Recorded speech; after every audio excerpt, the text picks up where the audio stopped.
Boa tarde, meus amados e amadas. A minha saudação a todos vocês, em nome de Jesus.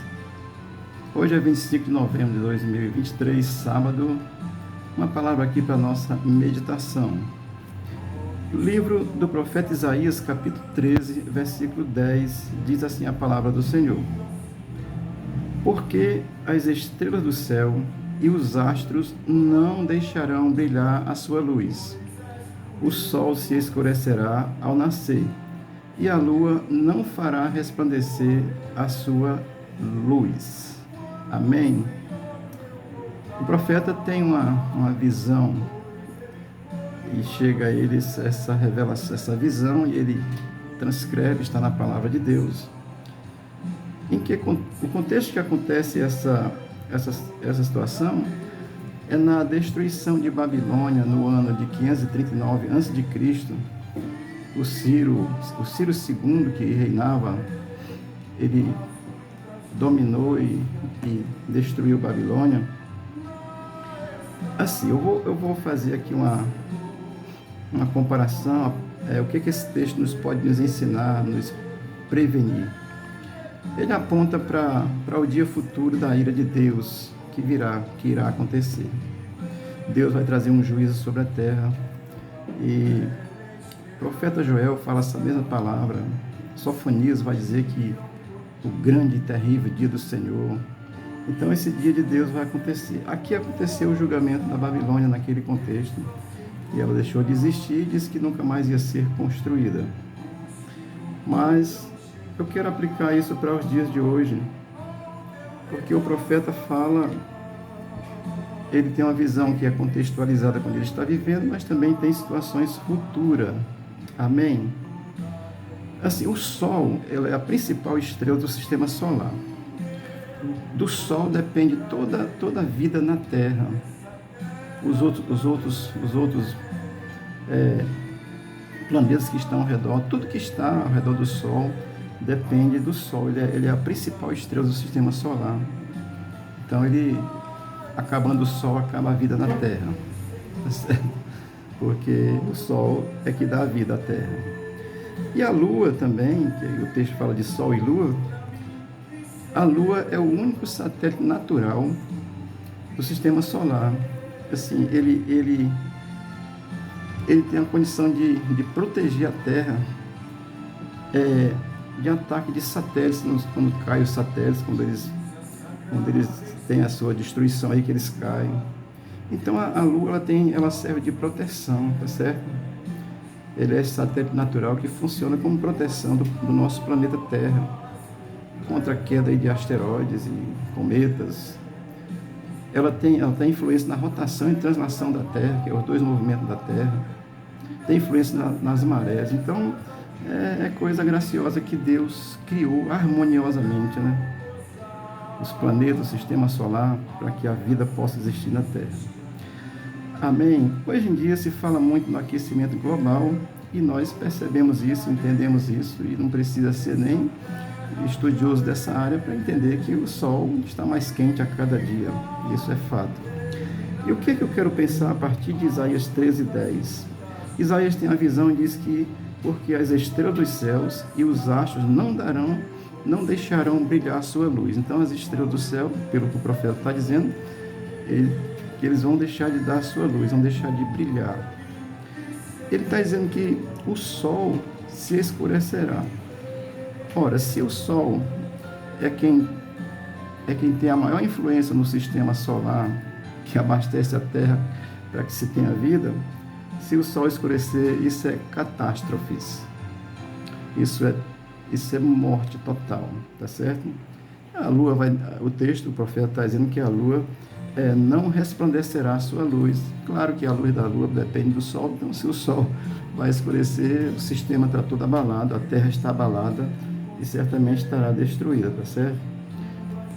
O profeta tem a visão, é muito interessante. Ele não é um estudioso da área também, não.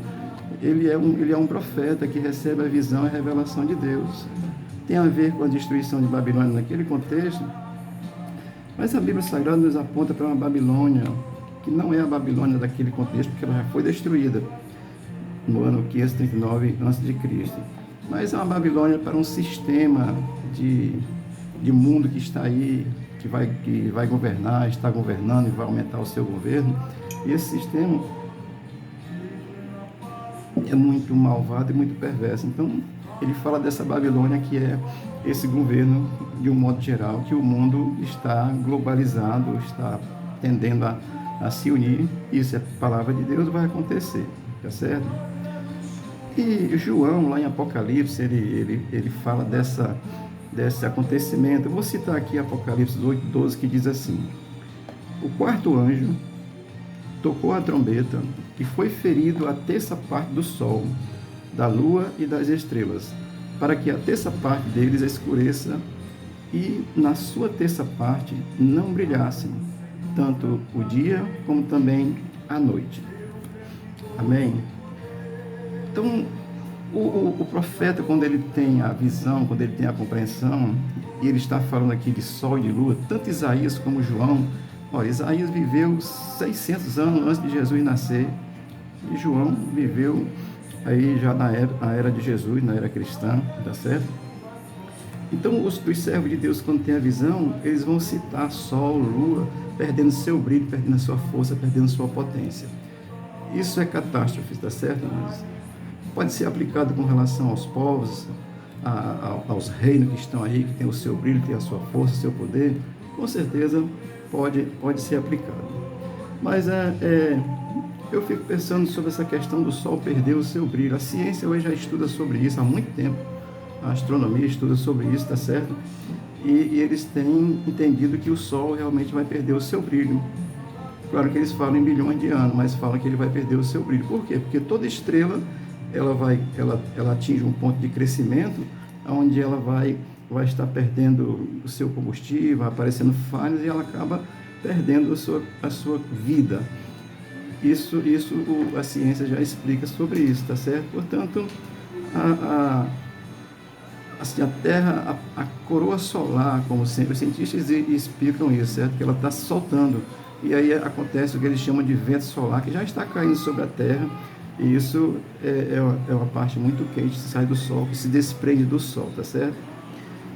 Os dois combustíveis que tem no Sol principal, assim, é o hidrogênio e o hélio, que estão lá no seu centro. Os cientistas dizem que esse hidrogênio e esse hélio, que é o que queima ali para dar energia, e é coisa potente demais para o Sol, eles vão acabar. E quando eles acabarem, a tendência do Sol é perder seu brilho, perder a sua cor, é passar a ser apenas uma estrela anã, que eles chamam de estrela negra, mas que é mais ou menos assim. Eu não sou cientista, tá certo? Mas o fato é que a ciência diz que o Sol vai perder seu brilho.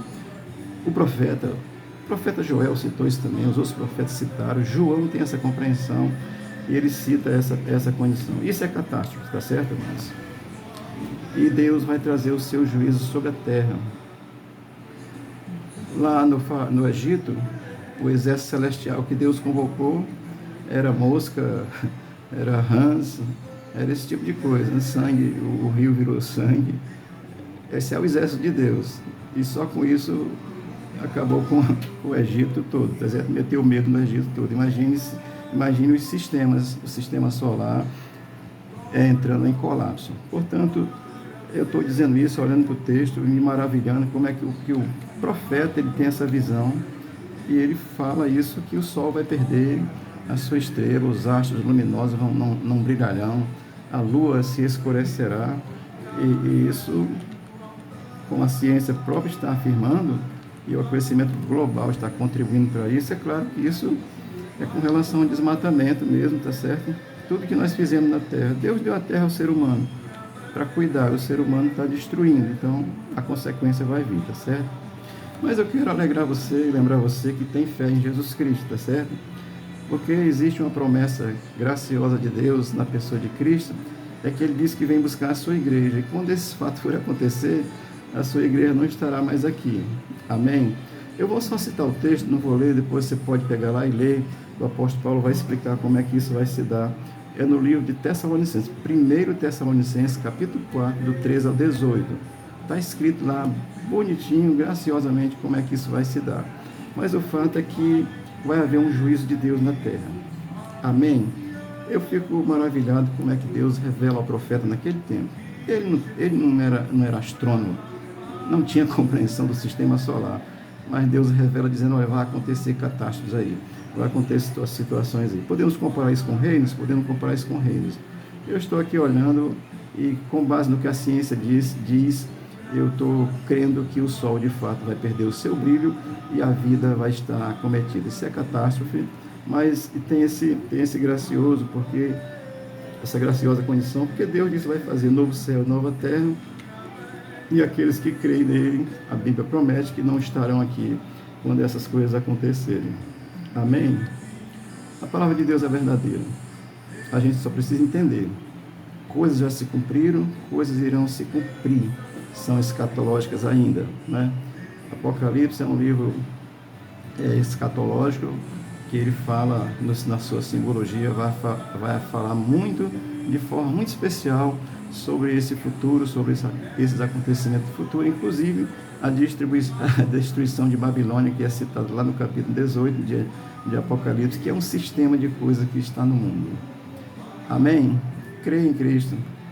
Você não vai passar pelas catástrofes que o próprio Deus enviará sobre a terra que não quer se converter. O Senhor te abençoe, o Senhor te guarde, o Senhor te fortaleça e Ele gere fé no teu coração em nome de Jesus. Amém.